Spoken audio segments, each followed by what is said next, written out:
চাকরি স্থায়ীকরণের দাবিতে রাজধানীর শাহবাগে বিক্ষোভ সমাবেশ করেছেন সরকারি বিভিন্ন প্রতিষ্ঠানে কর্মরত আউটসোর্সিংয়ের কর্মচারীরা।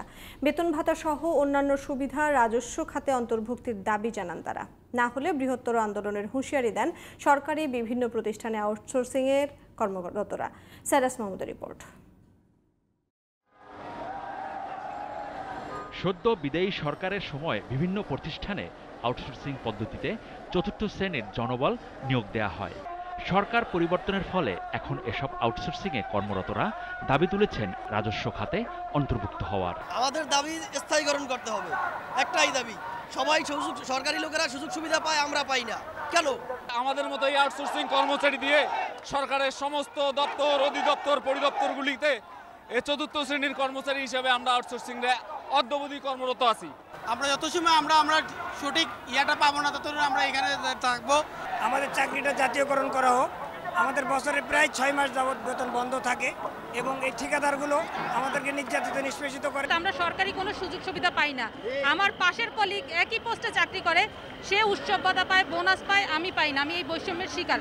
তাদের দাবি, সরকারি অফিসগুলোতে তারা নিষ্ঠার সাথে অর্পিত দায়িত্ব পালন করে আসছেন, তারপরও বঞ্চিত হচ্ছেন সরকারি সুযোগ সুবিধা থেকে। এ বঞ্চনা থেকেই আন্দোলনে নেমেছেন বলেও জানান আউটসোর্সিংয়ে কর্মরতরা। সারা দেশে আমরা প্রায় 3.5 লক্ষ আউটসোর্সিং আছি। আমাদের কারো সরকারি চাকরি আবেদন করার বয়স নাই, বয়স শেষ হয়ে গেছে।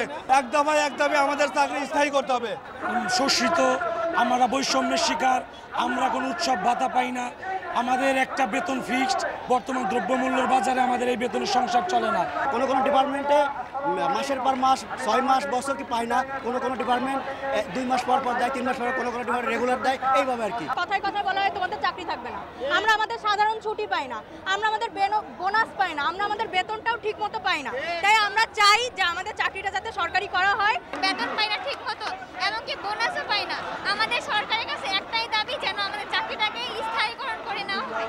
প্রশিক্ষিত কর্মী বিবেচনায় বয়স শিথিল করে নিজ নিজ প্রতিষ্ঠানে আউটসোর্সিং কর্মীদের চাকরি স্থায়ী করা না হলে বৃহত্তর আন্দোলনে যাওয়ার হুঁশিয়ারি দেন আন্দোলনকারীরা। Cyrus Mahmud, GTV news, Dhaka.